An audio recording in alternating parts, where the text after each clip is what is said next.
Et dans son palais, c'est cria. Amen. Comment ça va Pangola? Parce que tel historique à Kanzam, malgré Boula, malgré le protocole et le lieu de l'autre côté, mais ça va Pangola. Zamboye Koluka Akanisela. Bible dit que Kabola Bissona Bolibona Zambo. Mais il dit que vous soyez venus à profiter, le coup offrande de te dire à profiter de la nation. Amen. Mais ça va pas monopoyo, à tous ça, dans notre examen d'ailleurs, c'est comme ça un enfant de Dieu. C'est que l'on peut empêcher du saut pour annoncer Sangomala Moutel. Donc, pour la zone de Timothée, que l'occasion soit favorable ou pas. Dieu enseigné, Dieu Amen. Merci. Vraiment, tout le monde va saluer sa grâce. Il y a posé la présence malgré moment, malgré Moula. La personne ma casse, côté de la dévotion de l'Union, il y a notre groupe ici. Mais ça va pas la présence dans dernier, on s'est sacrifié malgré tout aux la présence ensemble. Mais ça va foutre à Kabatou, à foutre. Ok. Totez s'il vous plaît, tout le monde va ensemble. Soit Bible d'ailleurs. Nous allons dans Marc, chapitre 6. Nous allons dans verset 34. Donc, il y a un 44. Là, nous sommes dans la version parole de vie. Tout le temps, na Congo na espace. Quand Jésus descend de la barque, il voit une grande foule. Son cœur est plein de pitié. En effet, les gens sont comme des moutons sans berger. Et il se met à leur enseigner beaucoup de choses. Il est déjà tard. Les disciples s'approchent de Jésus et lui disent, il est déjà tard et cet endroit est isolé. Renvoie ces gens dans le fer et le village des environs. Là, ils pourront acheter quelque chose à manger. Verset 37. Jésus répond à ses disciples, donnez-leur vous-même à manger. Ils lui disent, est-ce que nous devons aller acheter du pain pour 200 pièces d'argent? Ainsi nous leur donnerons à manger. Jésus leur dit, vous avez combien de pain? Allez voir.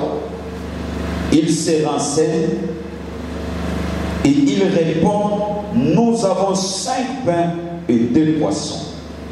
Jésus donne cet ordre à ses disciples. Dites à tout le monde de s'asseoir par groupe sur l'herbe verte. Les gens s'assoient par groupe de 100 et par groupe de 50. Jésus prend le 5 pains et le 2 poissons. Il lève les yeux vers le ciel et dit une prière de bénédiction. Il partage le pain et le donne aux disciples. Alors les disciples les distribuent à la foule. Jésus partage aussi les 2 poissons entre tout le monde. Tous mangent autant qu'ils veulent. 43. On emporte les morceaux de pain et le poisson qui reste. Cela remplit 12 paniers. 44. Et il y a 5000 hommes qui ont mangé. Amen. Merci. Si tu as des moments où ils ont béni, ils ont bénéfice pour la Tinanayo, ils ont minene asalelayo ya minene. Bien aimé, ils ont mis à mettre et à temper à circonstances. Dans le moment où nous sommes dans circonstances, il faut qu'on profite parce que nous avons évité ni les hommes à ce commission. Nous allons continuer à penser devant l'école vendredi. Avec ce que tu as, tu peux retrouver ce que tu as perdu ou ce que tu manques. Amen. Avec ce que tu as, le paix qui te reste, tu peux retrouver ce que tu as perdu. Tu peux retrouver, tu peux avoir ce qui te manque. Bien aimé, ce qui est vrai, avec tout ce qu'on a perdu, au sein de la mousse parce que c'est bon. Amen. Nous sommes bons ici, nous sommes perdus, c'est fini. Nayango parce que c'est déjà perdu. Mais ce qui te reste à tes amoutiers, il y a encore de l'espoir que tu peux retrouver. Nous sommes bons ici avec le paix qui te reste. Amen. Il y a beaucoup de partager. Pensez parce que des fois, tu se concentres beaucoup plus, tu as se soucier beaucoup plus. Oui, c'est bien, mais quand tu as l'éternel, quand tu as la bonne tu as cloué, et quand tu as borné, il faut mon musique, il faut réfléchir, il faut raisonner. Des fois, tu as tami. Il y a se concentrer dans le ici, dans le père, dans le limo, dans le séquille. Exemple, tu as posé la boum ici, moi. Si tu as pensé à l'union, et tu as dit que vie na yimo, les gens sont à continent. Makaniska, ah, moi, on a ce cas zalaki. Moi, on a ce cas zalaki. Moi, si on a ce cas zalaki, ne konanga, il ne konanga ce cas zalaki. Donc, on a vraiment pas esprit de mon réseau dans les langues, bien, on a quelque part, ils en apportent mon réseau ouvert, penser naïe, à se imaginer, à se raisonner, car événement où il s'est les cas. Nous sommes quelque chose grave, on a suivi quoi, photo à Tcherzotal, vraiment ce qu'on a là, Tala Sukoyo, vraiment ce qu'on a là.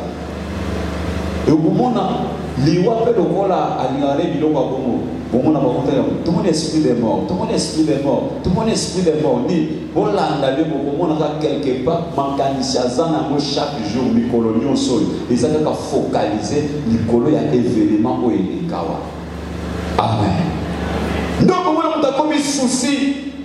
Nous avons se lamenter, nous s'inquiéter. Au lieu qu'on soit temps maintenant, le col a yazate, nous n'a pas en invité. Maintenant, qu'est-ce que je peux faire dans mon combat on a dit par rapport à Bana par rapport à Nyonso on a dit qu'est-ce que je peux faire? Au lieu de soit temps, on a souci du cholestérol et les autres qui ne peuvent, on a oublié de péter à Koufi. À Koufi, on a souci avant qu'on gagne ça, ma casse. Est-ce que nous ensemble?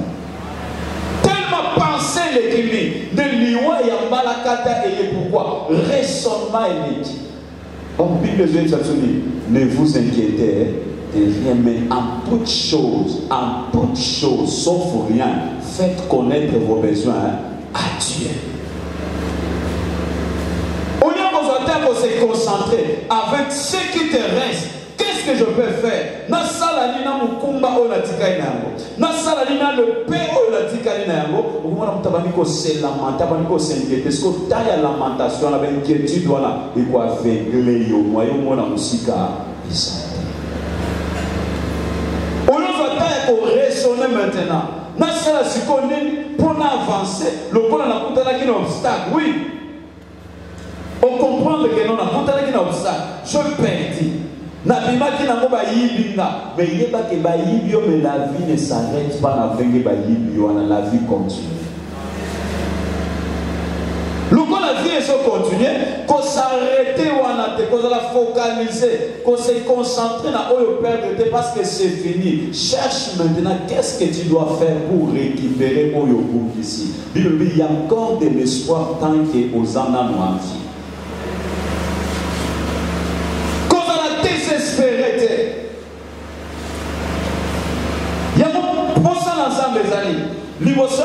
lamentation, bien-aimé, qu'on se focalise quand on a perdre, qu'on se lamenter quand mais Lucas maintenant, Seigneur, qu'est-ce que je peux faire? On a coûté un échec première fois, deuxième fois, troisième fois, on a coûté un échec. Mais maintenant, on a perdu, nous sommes dans la on a perdu, mais qu'est-ce que je peux faire? Parce que aussi longtemps que les ambati qui ont envie, bien-aimé, tu es encore un projet de Dieu. C'est-à-dire, il y a des choses où nous avons pour ça réaliser, mais à travers eux. Il y a moi qui a toujours envie. Donc, quand nous avons le projet, c'est que nous avons projeté à ça. Ni pas les ça, les abondissi ma bondissi. C'est-à-dire que dans l'autre terre, il y a solution, il y a problème mon Amen. Maintenant, il y a des choses. Oh, ça me va résoudre, mais à travers eux. Mais ce que tu as dit, c'est lamenter. Non, ça la ligne. Si vous avez une homme qui est dans la qui n'a pas peur, n'a pas banda wapi, n'a pas souka wapi, bien aimé pour reculer. Soit maintenant pour réfléchir. N'a pas dans la échec première fois.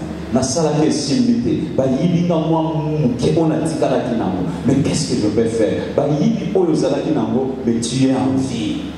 Est-ce que tu peux m'en avoir aux ans en déjà capital de mon minimum? Amen. Existence n'a le temps que vous en avez envie. Ils ont déjà capital mobimba aux ans. Quand il y a tout. C'est pourquoi Bible dit que tant aux amba qui là qui azui ma poussière, azui ma belé, à sangi si a pesi en forme de sali. Et il y a au Bible dit Landa Bisomia avant de côté là. Tozuma na kanda to Portable sur la Genèse vous avez Genèse chapitre 1 verset 27 28.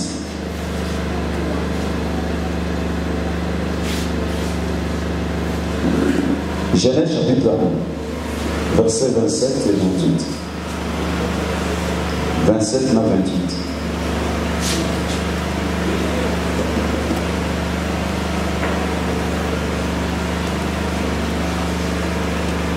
Au nom de Jésus-Christ. Dieu créa l'homme à son image. Et il les créa à l'image de Dieu.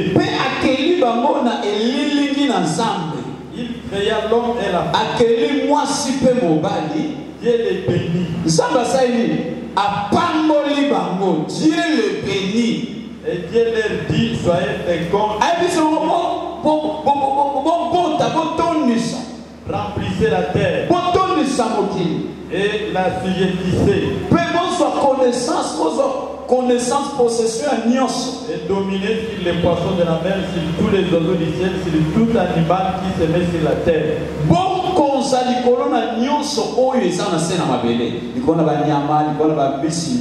Amen.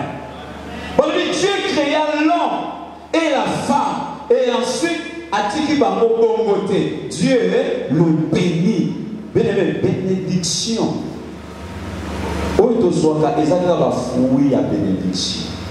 Mais la bénédiction en soi,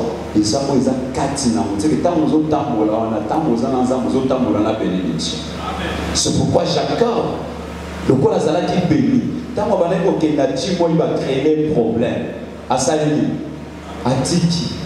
Bon, le quoi la tant que la bénédiction est longue, malgré moi, il manque les autres et Kaoki. À quel côté vous le quoi la qui porteur la bénédiction. Place nous à tes accords au Kaoka, ceux qui ont dit moi, ils ont salini et ils ont piment. On va dire, dans combien de minutes? Parce que le lieu à air n'a pas normalité. Vous signalez beaucoup comme la chose temps aussi, ça se fait. Il va créer le problème à Tiki. Le corps est un homme béni, puissamment béni, place nous sans aucun avancé, rester dans la place à Zotika Sima. Kawa.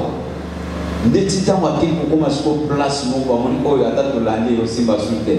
Parce que les femmes pour les places, c'était les années yé, mon oiseau, mais ce qui est la bénédiction, et ça, on y a bakoiko yiba yo oyo sana yango ne t'en fais pas et l'ongolo na présence na Nzambe te et ils ont sosimate et décourager yo te parce que bakoyiba nyonso me bénédiction katina yo bakoyiba yo te à moins que ba longola yo na présence na Nzambe à moins que l'ongwa ozala déconnecté ozala désinstallé na source oyo eza Nzambe oyo eza bénédiction oyo azali ko fula yo na lipambo.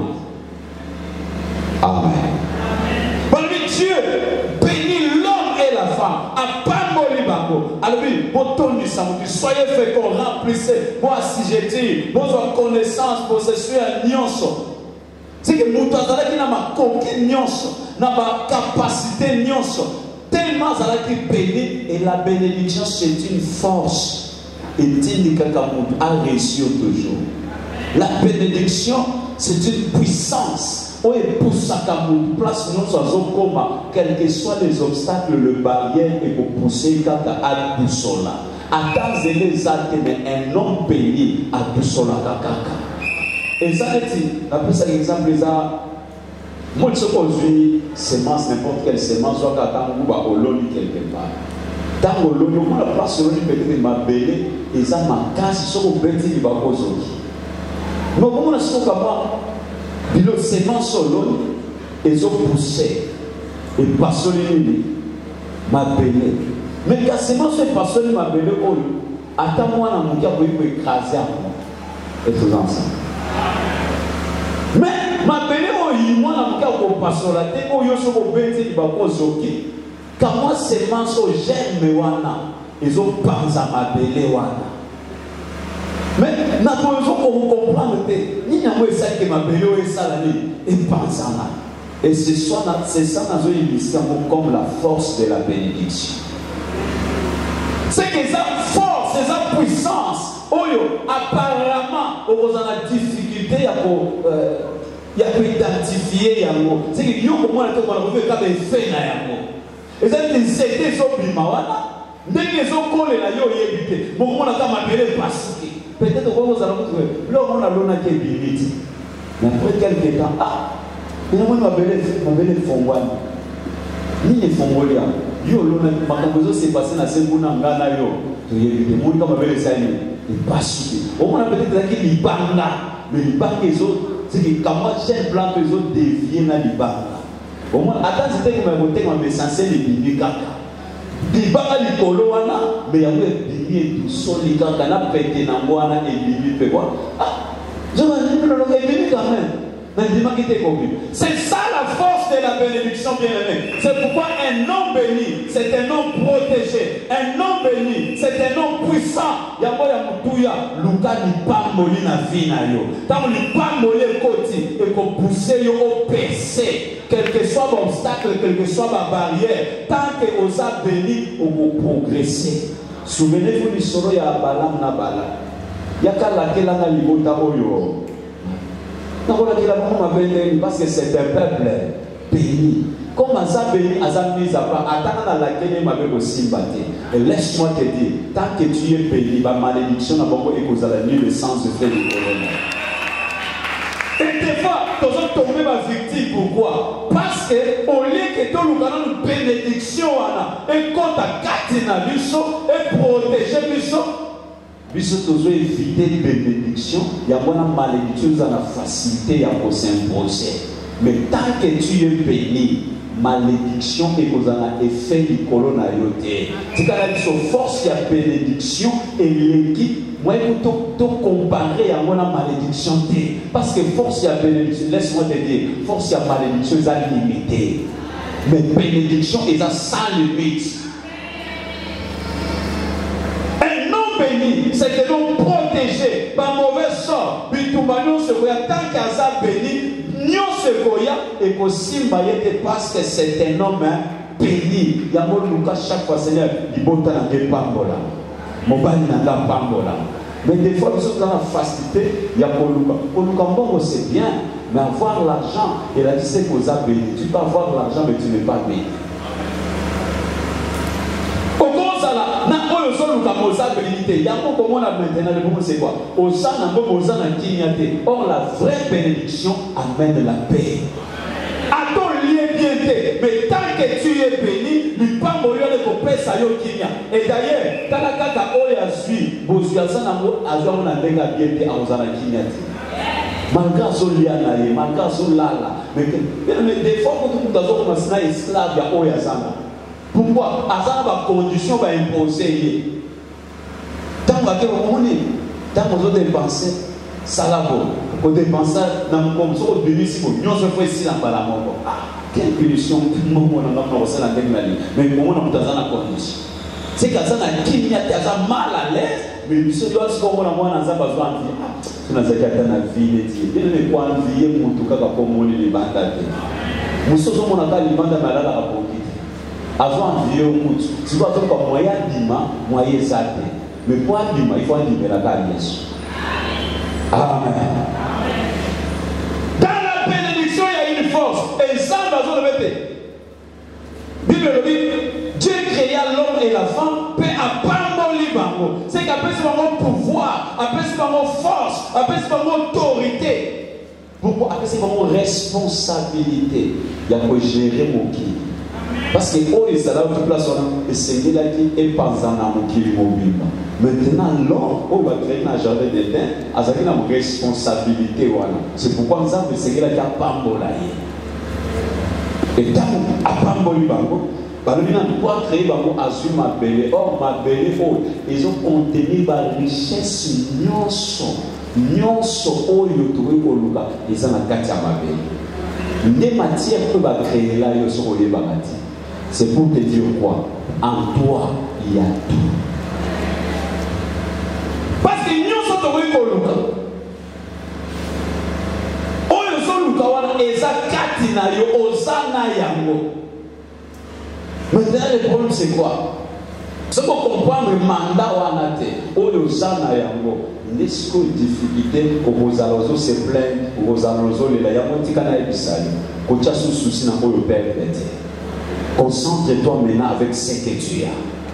Le paix qui te reste. Tu peux retrouver encore ce que tu as perdu. C'est possible, bien-aimé. Cause à la désespérité. Prends seulement courage. Tant que je suis en vie, tant que nous attachés à Yes, le col à il y a encore de l'espoir. Je peux faire encore au-delà. Il y a Oibunga qui faut passer. Mais si tu es encore en vie, il y a encore de l'espoir, bien-aimé. Au-delà. Concentre-toi maintenant. Souvenez-vous de Joseph.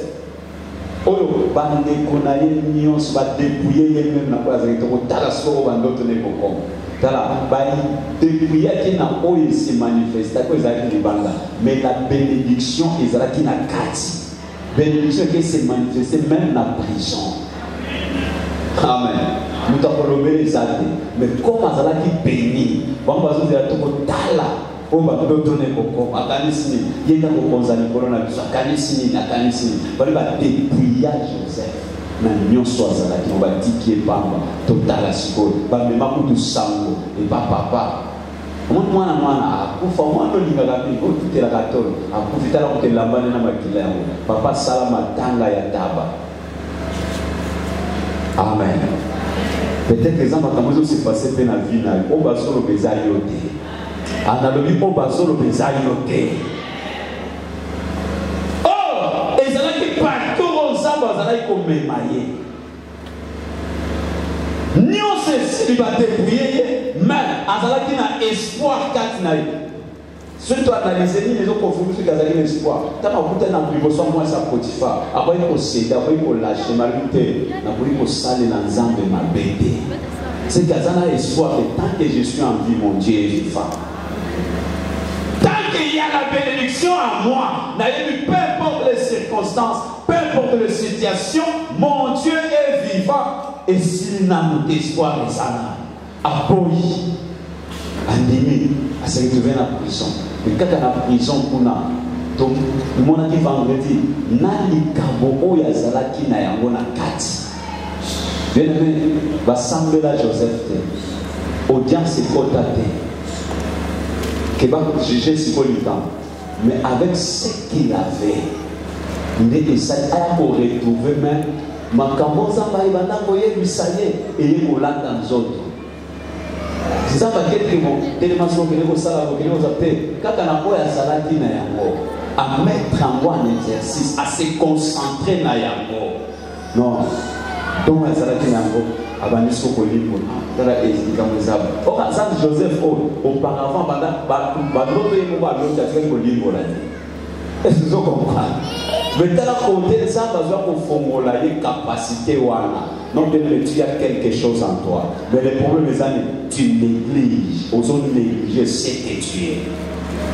Osaka produit la santé. Ça va dire par hasard, c'est pourquoi. Dans il y a toujours des dons, il y a des talents. Tu sais pourquoi? Et ça parce que tu as toujours un problème à résoudre dans la scène à Moyo.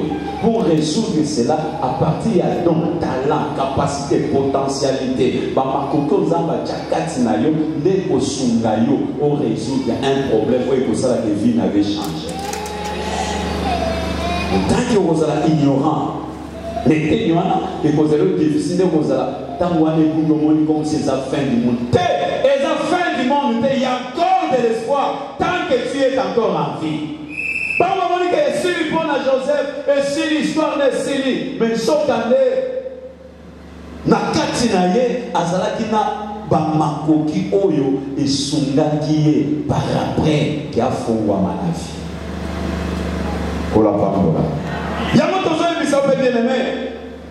Concentre-toi sur ce que tu as. Qu'est-ce que tu as? Ou sois conscience na yango. Kingai atana sana mbongo te. Tu peux prendre exemple vendredi, tu as pas ça mbongo te, mais c'est très intelligent. Intelligence n'est pas ça avec ozongo. Et laisse-moi te dire, la bénédiction est compoussée que ozongo. Le bon côté dans la bénédiction. Amen. Et tout ça clair? Bénédiction. Et d'ailleurs, c'est la bénédiction de l'Éternel qui fait quoi? Qui enrichit. Sois d'abord béni. Cherche d'abord la bénédiction. Et qu'on commise à yon mosu. Et qu'on pèse à yon mongo. Et qu'on pèse à yon oyo soluka. Et qu'on pèse à yon voyage. Mais aujourd'hui, au lieu de l'ukana de bénédiction, tozo l'ukana de fruit à bénédiction, mais c'était dans notre tozo évité.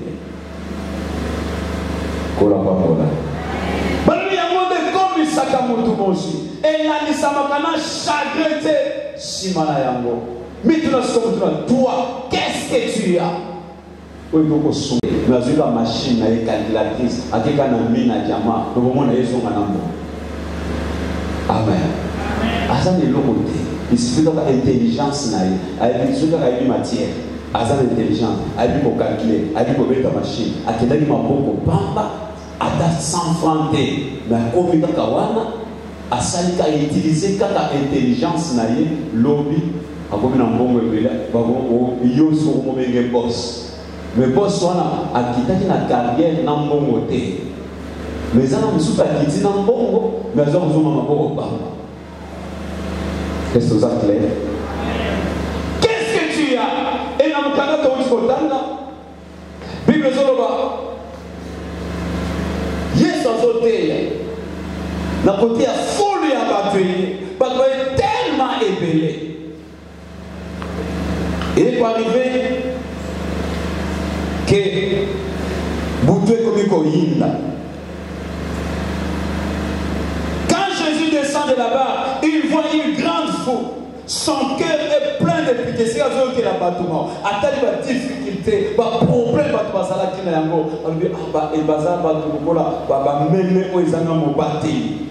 balobi abandi kotangisa bango makambo ebele mais mbongesi eke place bazalaki ezalaki désert biloko eza te balobi baye koleta baconstate baye pana etala vie petit tika bato bakende po place oyo toza eza isolé biloko eza te bakokufa na nzala tika bango bakende yoka réponse na Yesu badito renvoie les gens dans le fer et le village des environs. Là, ils pourront acheter quelque chose à manger.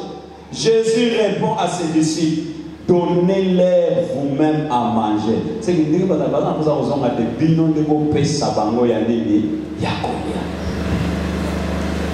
Ils disent, est-ce que nous devons vont aller acheter du pain pour 200 pièces d'argent. Comment on va faire ça? Est-ce qu'il faut coca? Donc, il faut sauver le boulot. Pour tout le sabatonios. Ainsi, nous leur donnerons à manger. Jésus leur dit, vous savez combien de pain pour ça n'a pas boni? Qu'est-ce que vous avez? Amen, amen. Pour ça n'a ni. Allez voir, a-t-il bon que les retards. Qu'est-ce qu'on va se renseigner? Nous avons 5 pains et 2 poissons. Amen, amen. Miracle, on t'a dit, quand il y a la bénédiction, bien aimé, et qu'on produit un miracle avec le pain que tu as. Le cas de bénédiction, où ils sont capables de produire un miracle. Puisque c'est un miracle sans la bénédiction. Je ne pense pas et je ne crois pas que le miracle est que ça la maçon de bénédiction exaltée. C'est pourquoi Yesu prière à salle que prière pour l'aïté. Bah lui à salle que prière il y a l'ipamboli. À salle que l'ipamboli. Amen. Bateau va dans la pose au Kennedy. Puis non développer ça va. Bosana nini. Attends bosana nini. Et vous qui va présenter, Yesu a dû à rendre grâce. Et que nous avons la version ma papa, comment il se multiplie dans ma bouche, c'est pour dire quoi? Il y a un peu ça miracle. Il y a eu un peu de ans à zone c'est longtemps, à zone c'est on va dire distribution miracle de ça. Amen. Mais nous tous les alakini, pour ça la ligne. Et quand on va présenter, mon cœur va s'arrêter dans yango, ne a tourné sans rendre grâce, à pas mourir yango. Ne le savons pas que ça qui va venir. À pas mourir, mon cœur va s'arrêter dans yango. On va s'arrêter dans yango. Et balobi 5000 hommes, baliés sans compter, basina. Ceux qui nous battent bazar 5000, ceux qui passent bazar combien? Bon, à un moment là, on se voit dans la ça, c'est dans la base 5000. Si tu peut-être pas à la tour, nous avons ce combat. Comme tu m'as dit 17, 8, 5. Mais il y a 5000 sans compter les enfants en base. C'est une suite de qu'on peut estimer. Tout ça va peut-être 10 000 nanda. Avec le paix, on va présenter. Et il peut nous envoyer. Qu'est-ce que tu as? On a posé un miracle. Qu'est-ce que tu fais? Parce que tu as une bénédiction ensemble et qu'on quitte dans l'espace. Mais il y a toujours un lien. La bénédiction, c'est quoi? Ils ont dit moula où ils et non calicolo na où ils ont ça. Tout le monde a dit, moi c'est la femme. Et à moi c'est mon sapoliko. Alors lui, ton serviteur, mon mari est mort. Il craignait Dieu. Mais dit qui va nous? Si on crée un créancier, il y a un kangaban nana. Mutuani oazui aye anika kangaban nana en otage.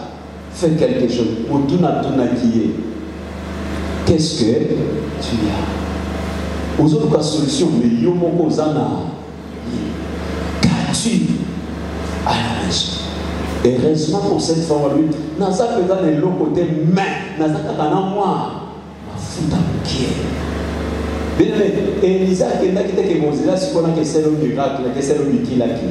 Aïe c'est quand va, c'est quand va vase va voiser. Quand on a ma fouta aux ans on qui est content en là pour aller. Banda pour déverser. Et moi c'est à teka ma fouta, à fouta baniongo, pas avoir capital. Pourquoi? Elle avait quelque chose, miracle.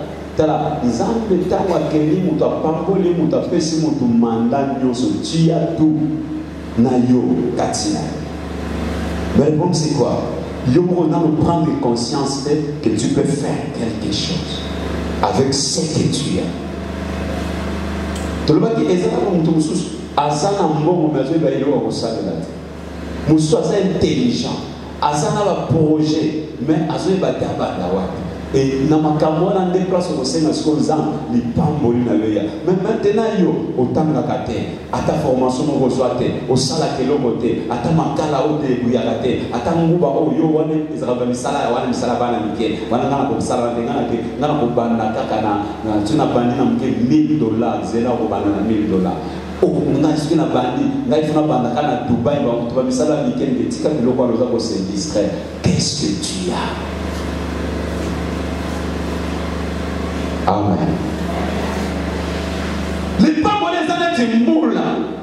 Au temps où ils ont noga na elanga. Ils ont pour rendre terre fertile. Puis ils ont pour ça la que biloko lona qui est comme la ebima. Maintenant ils ont elanga exacte, terre exacte. Bénédiction en termes de comment on dit que ça va ça me ça la part. Amen, amen. Seigneur, nous avons un projet au milieu de nos moyens. Nous avons un projet au milieu de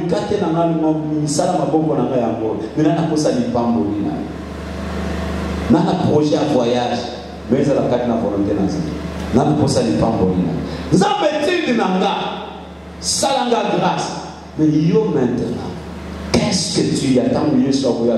Qu'est-ce que tu as? Tu fais des miracles. Nous avons dit que moi, la vie n'a c'est bien. Tu as quoi? Ce n'est pas pour les hommes qui ont la potentialité, c'est-à-dire ma coquille. Après son intelligence, après son sagesse, après pas d'intelligence et pas d'ailleurs, il y a une facilité d'avoir abordé battu. Et il y a quelqu'un qui créer une relation. Et vous faites le monde en Amen. Qu'est-ce que tu as? Souvenez-vous, non, esclave Oyo, m'a dit. Oya sala ite naman de Syrien azalage. Tu crois que tant naman azonga ki moi na tikala ikabu. Amen. Oyo a l'outil solution exacte. Azana mbongo mais mbongo ils ont résoudre des problèmes. Maintenant il y a comme moi na moko amukia etc. Na mboka na biso ya non. Maladi oso okei obika na. Parce que malade na mboka na bongo siko aza n'importe qui te aza muto yo kuwa chela ka motema seke tango bazomona arme bazomona ye muto mayele na nge fande pa na ye siko muto yo zo ko guérir yete azilo bi côté malgré ba moyen mais ate siko yo aza guérir bokati tango azonga ki mwana waza ki considérer nto résoudre kana ndenga moto ata ko te gratitude. Amen. C'est qui confondent à ta malam peine à battre. Et ça les font les portes. Thomas Kezala comme sous peine à Sénamon. Nous avons salarié grâce, facilité ou en a facilité pour aborder battre. Maintenant, on prend de conscience de qu'il faut la capacité pour nous embattre pour soumettre pour réussir la vie. Donc on a ce qu'on a facilité, on a la facilité pour bénis. Nous facilité car il y a le langage. Il y a le nous considérer. Bien mais il y a des choses où il faut prendre conscience que j'ai quelque chose. Il y a des capacités, il y a des potentialités, il y a des dons, il y a des talents. Lucas faut prendre conscience. Qu'est-ce que moi aussi j'ai? Oui, donc ça la paix que vie n'a pas changé. Mais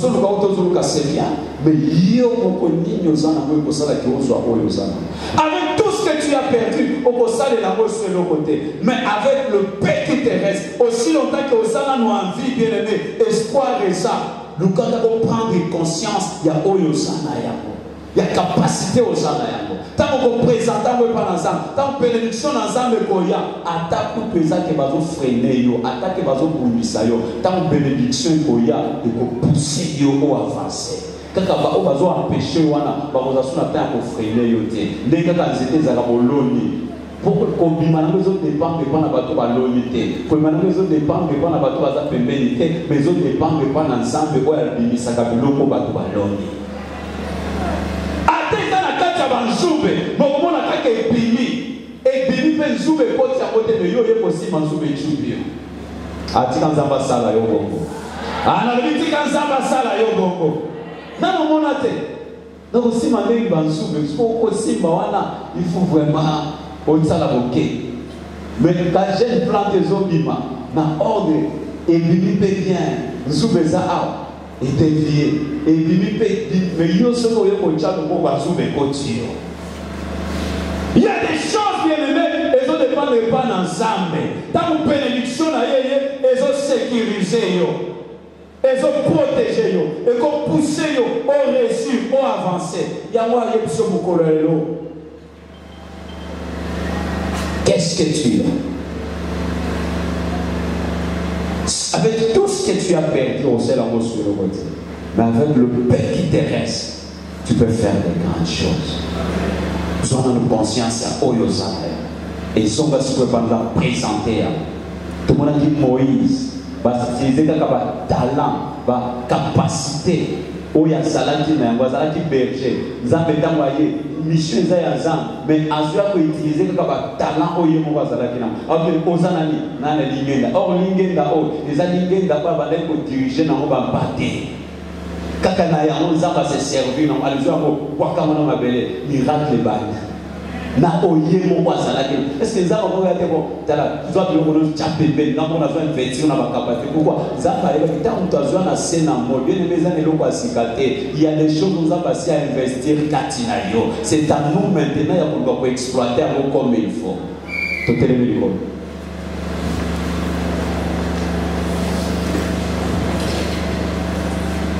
Maboko lezo matali kolo. Ozen sankolo te kolo nazana posa li pamboli na yo. Likola ba talent oyo chakati nanga. Likola ba dongo yo chakati nanga. Likola ya grâce ya commerce oyo chakati nanga. Likola ya intelligence oyo pesanga. Likola ya ba facilité ya ko aborder ya ba relation na zala kanango. Likola na habilité manuelle na zala kanango. Ezana mutu mususu négligence de sala kaza la pauvre.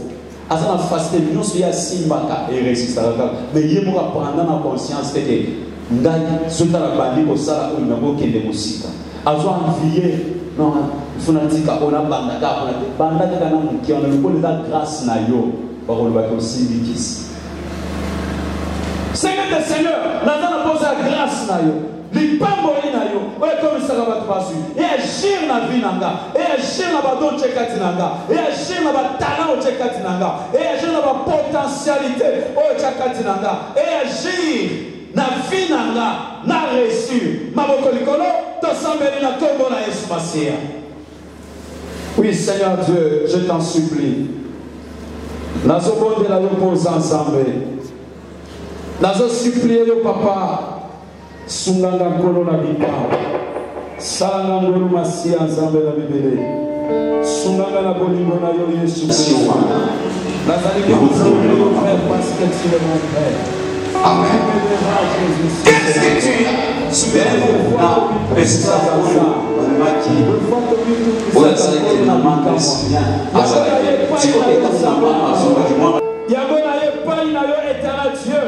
Nazo supplier au Seigneur. Nazo la pose à l'ipamboli na yo. Nazo la pose à bénédiction na yo ça. Nazo la pose à bénédiction Père. Ta bénédiction mon roi. Aide-moi Jésus. Sambela, sambela, sambela.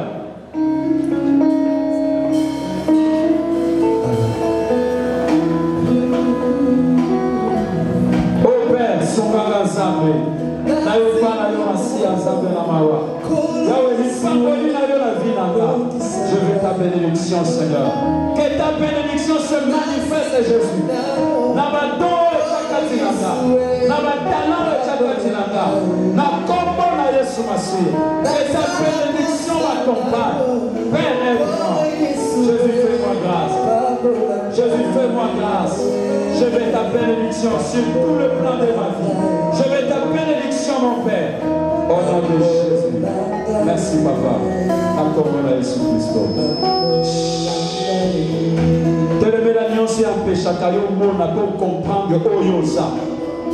Wanvia kabato mususu, mais bato mususu banvia kayo na oyo nsamba chakati na yo. Banvia ka intelligence na yo. Mais est-ce que le colo ça na mbongo tozo mimona pamba.